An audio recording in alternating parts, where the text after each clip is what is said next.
Hi there, Michelle here from McQuaid TV. We're helping you find ways to move from functioning to flourishing by putting the latest science to the real-world test. Now today I feel very privileged to be able to introduce you to one of my dear colleagues, Shannon Polly. Shannon is a leadership consultant, facilitator, speaker and coach. She's earned her Masters of Applied Positive Psychology degree and translates her decade-long professional acting career into training that engages employees and helps them leverage their strengths for higher performance. Specialising in increasing well-being and performance in the workplace, Shannon's facilitated for the US Army's Master Resilience Training Program, where she's trained over 1,000 Army sergeants in psychological resilience. She's also served as an assistant instructor in the MAP program at the University of Pennsylvania and lectured at the University of Delaware, West Point, Columbia Business School and Wharton Business School. She's been published in the International Appreciative Inquiry journals, is a contributor to Positive Psychology at Work, authored a chapter in the European Handbook of Positive Psychology, and is the co-editor of a forthcoming book on the VIA Strength Survey. Welcome, Shannon. Thank you so much. It's a pleasure to be here with you, Michelle. From around the world, here we are. Shannon, one of the things that always fascinated me from the first time I met you was your own personal presence and the way you pack that for positivity and for impact. But I know now it's something that you teach many other people in organisations to do. So exactly what is a positive presence and why does it matter so much in our work?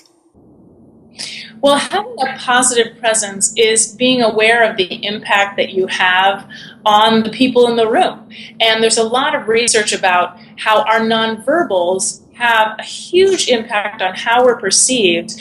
And usually when we're preparing meetings or presentations, we spend 99% of the time on the content and maybe 1% on, do I have my lipstick on and what jacket am I going to wear? In an NYU research study, they found that in the first 7 seconds of meeting you, people make 11 judgments about you.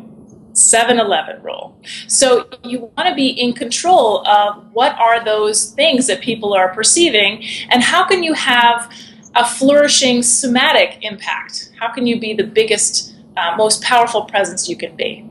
So what do you suggest? Number one, I think, what are those 11 impacts? I'm worried now what people are taking away in those first 7 seconds. Right. Well, some of it is age, socioeconomic status, sexual orientation, sexual attractiveness, those sorts of criteria. At the same time, people pick up on, from a handshake, they pick up on intention and warmth and safety, and does someone feel comfortable with you? So when you get that limp fish, clammy handshake, your first impression is not, oh gee, I'd love to do business with this person. So is safety the goal of creating this positive presence, that other people would feel safe with us to be able to hear our message, or is it something else we're trying to achieve? I think that's part of it. I think it depends on what your goal is or your intention. In theater, we talk about a super objective. So every character in a play has an objective of something they want to accomplish. For Juliet, it might be to control my own destiny. And everything she does in the play falls under that. She defies her parents, she goes after Romeo, she pretends she's dead, all of those things. So for us in business, it depends on what's your intention. Is your intention to inspire? Is your intention to educate? Is your intention to comfort if it's a difficult situation at work? So it really depends on the situation you're in. So once we're clearer on our intention, I think your point at the start there is so true. We spend so much time thinking about the content, but not a lot on the delivery. So I guess getting clear on our intention, number one, is a good starting place. But what do we do next then to actually channel that intention into the way our bodies, our voices, all of us are showing up in the room, not just the content we're taking?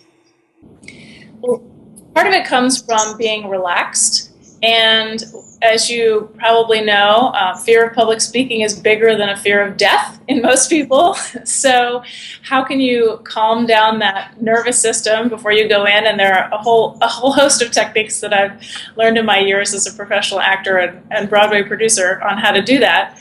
And first it comes down to breathing. Breathing is really the center of everything. It calms down your heart rate, it lowers your actual vocal tone. So I coach a lot of women who maybe have really high-pitched voices, and it's difficult to come across as powerful and in control when you sound like this. So breathing is really the key focus of it, and I know there are yoga practices and all sorts of ways you can get at getting more centered breathing. And then what about in terms of, so that's great with voice, what about the rest of us? You know, should arms be flowing? Should they be still? What do you recommend? How does that convey positive presence? That's a great question, and one I get a lot. I usually think of a batter's box. So from your shoulders out to your hips and then down to your waist, if you think of that as your batter's box, then normal gestures for normal speech would flow from there and be authentic.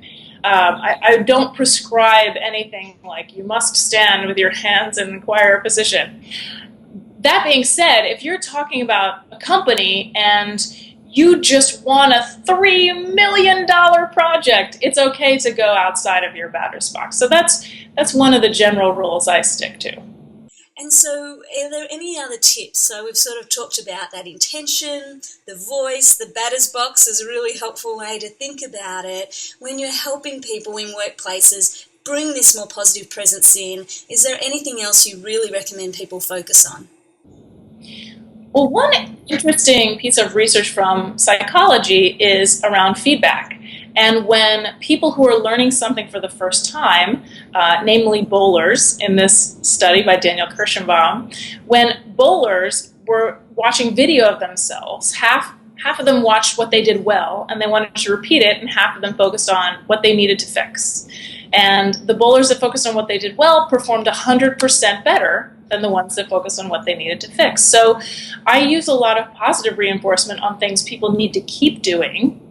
That being said, if I see someone who's really a high performer, the research also shows that someone like Tiger Woods, you don't need to shower him with positive praise. You can give very specific, deliberate feedback, and they call it deliberate practice. So he can focus on just the putt. So if that was a speaker, it might be, where does my eye contact go on this sentence, and when do I pause? So it really varies based on the experience of the person speaking.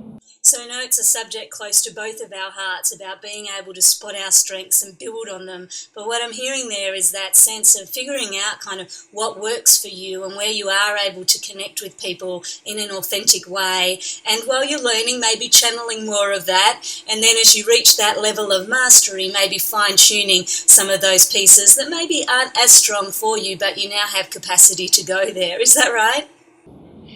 That's a great summation. And the thing I would add is that I often get the authenticity question of, but that's just not who I am. And I say, well, we're all sorts of different characters. If you think of the roles we play in our lives, I'm a different person with my 2-year-old daughter than I am with my boss, than I am with my husband, than I am on the street corner with a friend. So I play different roles, and I wouldn't go up to my boss and say, "Oh, you look so cute today. Your tie is so cute," right? We play different roles. So there is a way of being who you are and who you are becoming at the same time. And we let children do that, but we as adults sort of got that stamped out, like we need to follow the rules. And so what I'd like to encourage people to do is try on a new role. Try on something different. And I think we often confuse discomfort with inauthenticity. So you have to check in with yourself, but also maybe check in with a friend or someone who's in the meeting with you to say, how did that land? I was trying a stronger voice. How did that work? So what I'm hearing also is the fake it till you make it is probably not something you would recommend. Is that right when it comes to positive presence? I think it's commonly misunderstood, and it's more subtle than that. So it's trying on new things that align with what your intention is. And Shannon, I know there's been some recent research, and I do a lot with women and confidence. And I think, for women, that public speaking piece, even in a meeting, never mind in front of a presentation room, we really see that lack of confidence that a lot of women suffer from in action. And so one of the exercises, and I think perhaps it's bringing together those tips you're sharing with us, but that sense of intention, the breathing, the kind of moving into our body, being more mindful and aware of it, is the Wonder Woman kind of meditation pose where they strike that Wonder Woman pose and for 2 minutes breathe. Is that a technique that you see actually works for people, or is it a bit more of an urban myth that this is something we should be trying? Well, Amy Cuddy did some great research at Harvard on that, her power poses. The distinction I would make is that you do the pose before you have the interview or the meeting, not while you're in the meeting. That's a good tip.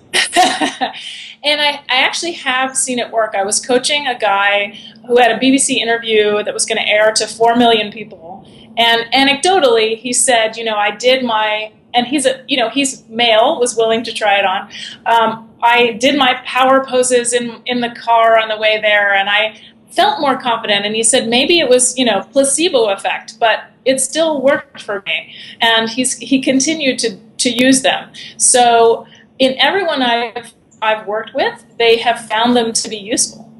I know when having trained women and shared, Amy Cuddy, of course, has that wonderful TED Talk where she describes some of the research you're touching on. And they've gone back to the office and tried it the next day before a meeting in the bathroom stall and then gone in and nailed the meeting and felt more confident. And so they've gone back and they've put a poster on all the bathroom stalls in the women's toilets to share the Wonder Woman pose, because they thought this was something they should give to other women to help improve their confidence. So I have this vision now of about 10 to 9 each morning, women around Melbourne going into the bathrooms and striking their Wonder Woman pose. But I loved it because it was such a simple intervention in terms of many of the techniques that you're recommending as well, to just give us some of that confidence to be more aware and attuned to our body and our intention, so that when we carry ourselves into those situations, we've kind of invested enough in ourselves as well as the content to really be able to deliver it and get the results that we want. Shannon, thank you so much for sharing your tips with us today. My pleasure. Thanks so much for having me. If you're wanting to discover more on Shannon's wonderful work, then stop by her website and sign up for the positive storytelling video at shannonpolly.com. Shannon's also been instrumental in helping set up Positive Business DC, which is a meetup that helps people explore ways to apply positive psychology in workplaces. You can join it at meetup.com/Positive Business DC. And of course, if you're looking for more tested, practical and playful ways you can move from functioning to flourishing at work, then head on over to MichelleMcQuaid.com, leave your name and email address so you can hear all our news first. Remember, you are good enough, so don't be afraid to let your strength shine. Until next time, take care.